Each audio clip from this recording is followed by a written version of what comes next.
Hi, I'm Tia, and I used to be a J-pop idol here in Japan. I posted a reel on Instagram a while ago that sparked a lot of interest, and I thought I would make it into a series, but I decided to move it to YouTube so I can make longer videos, and I feel like it's much more intimate than Instagram or TikTok. So yeah, let's get right into it.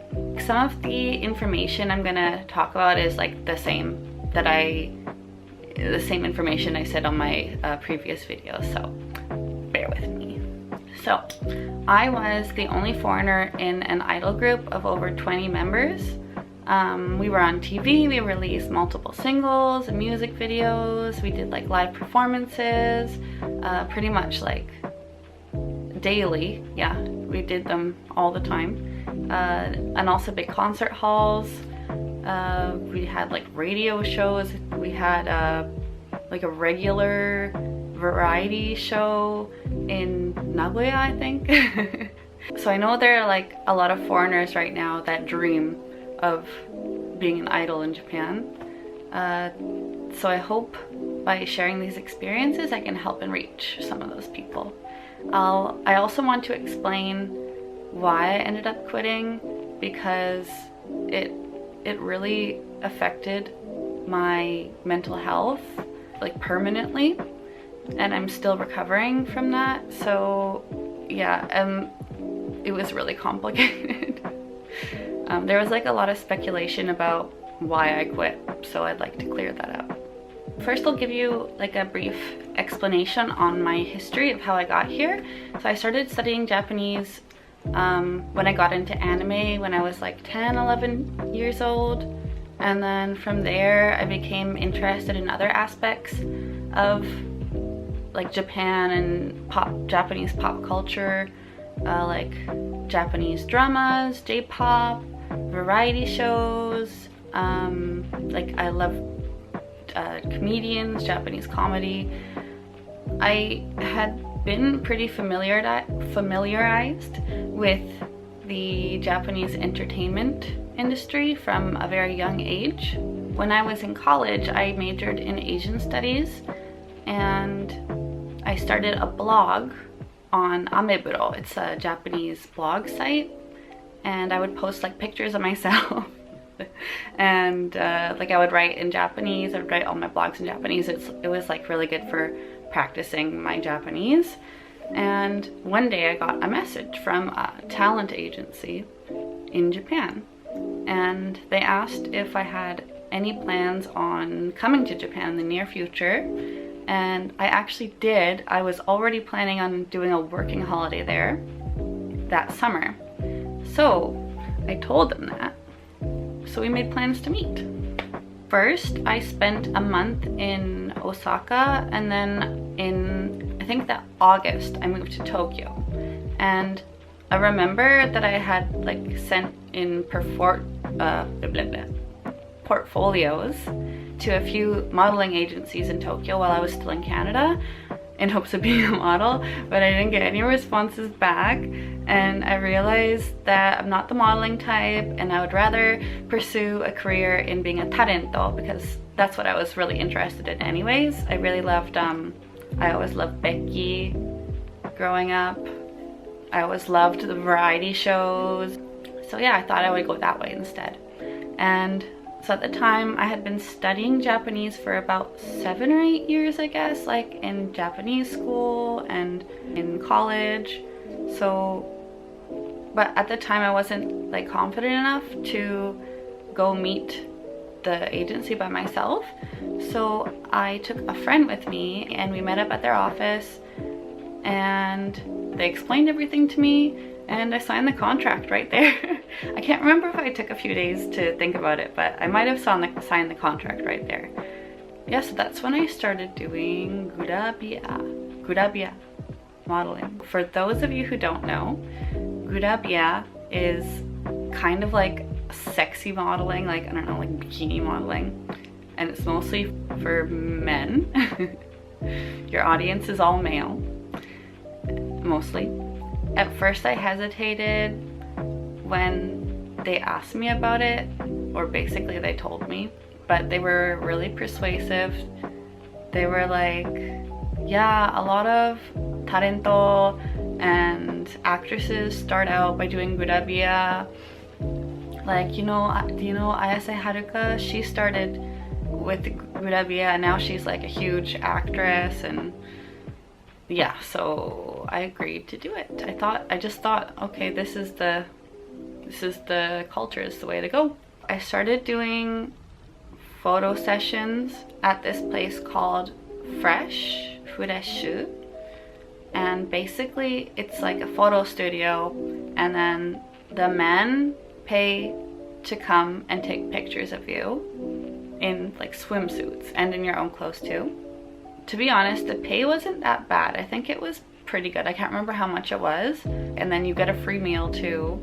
It was like easy for me to make friends, I guess, because, you know, I'm a foreigner, I look different. So naturally, like, the girls wanted to talk to me. The way it worked was you would do 30-minute sessions, like photo sessions, and like the customers would line up, and then they would have they brought their own cameras, and then they would take pictures of you. I think it's like a minute or something, and then they take pictures, and then the next person comes and then take pictures, and you do like different poses and stuff. And there's like a bunch of different backgrounds, so you're like assigned a background.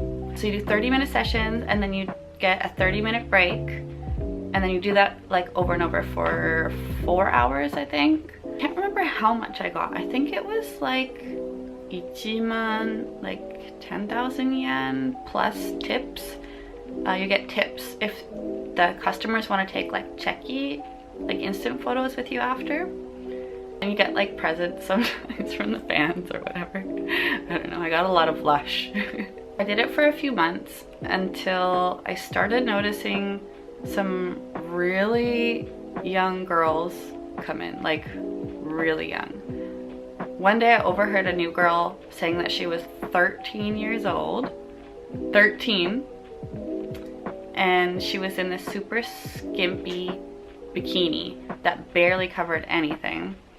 And she had like, she was lined up, like she had so many customers.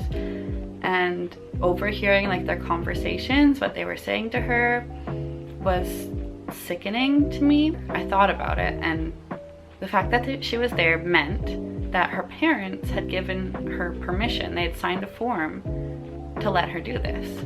So as a parent myself now, I can't even fathom doing that. Thinking back at this, like I remember going home that day and crying because I just felt so sad for her. I felt sick to my stomach. I didn't want to go back there anymore. And so I told my agency that I wanted to quit doing gurabiya, and that's when they told me that this idol audition was coming up. Honestly, I had no clue about idols. I didn't know anything about them. I thought there was no way I would pass this audition. I also had zero experience in singing and dancing, but they said like the theme for the group was to train girls with no experience and like raise them up and watch them grow, kind of thing. To be totally honest, even after 2 years of training every single day with professionals, I didn't improve much. I did improve, but like not enough to be considered like a professional at all. I swear I'm like tone deaf, or I have zero rhythm.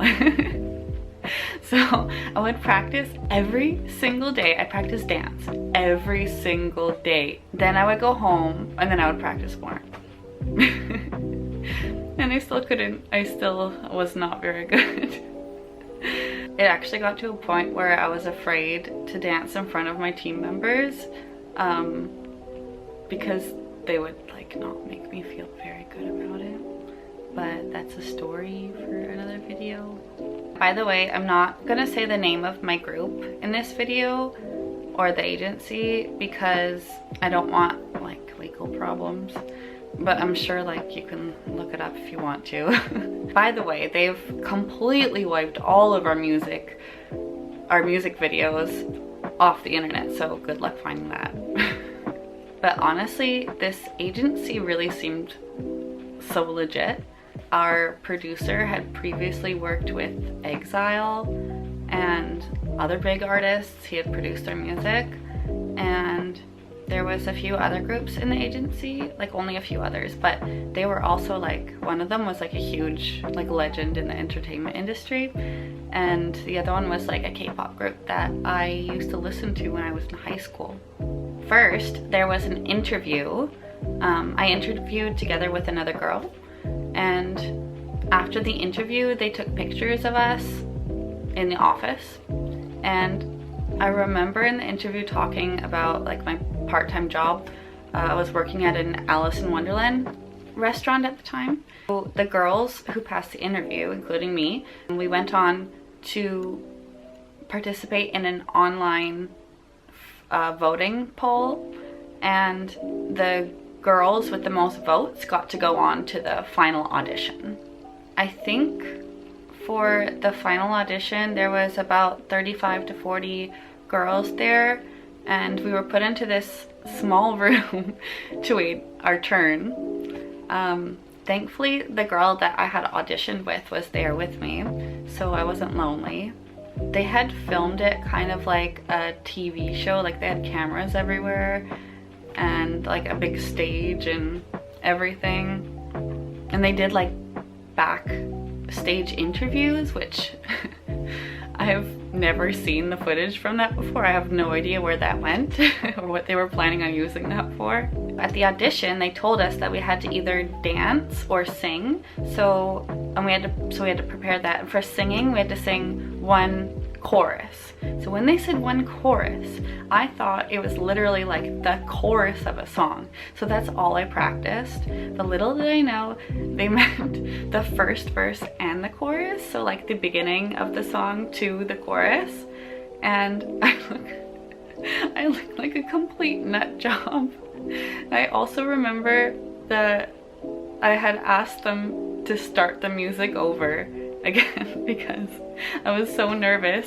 I was standing there and I was like, can we start the music again from the start, please? And I also remember kind of having like a panic attack backstage because I remember a staff member consoling me. I really liked that staff member. He was really nice. He was a nice guy.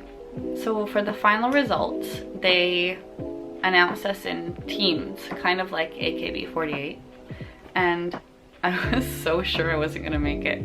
I was not expecting to make it at all. Like I had given up. I was just listening. And yeah, the other girls there, they were so good at singing and dancing, and I was like, oh, I have no chance. But they called my name very last, and as soon as they called my name, they were like, Erutia, and I was like, Majide? I was in like complete disbelief after that audition. And everyone burst out laughing. Then they showed us a preview of our first single, and it was like so exciting. I couldn't believe what was happening. Like, is this real life? In the group, there were a total of 23 girls, and they were all Japanese except me. And the girls who didn't make it were put into like a trainee group, and we did work with them. Like, we saw them all the time. They were part of our family. And eventually some of them joined the main group as members, or as members to our sister groups. Yes, we had sister groups too. Afterwards, they took us to karaoke as a celebration and a motivator, and everyone started ordering way too much food. I remember everyone ordering like lots of pizza, and then we went outside when we were leaving and there was like 15 pizzas waiting outside the room. At the time, it was so exciting. I was so motivated. I had these huge dreams. I remember having like a dream of I wanted my face on a pretty good machine, and I wanted to be an MC for a variety show, like one of my favorite variety shows. I had all these goals.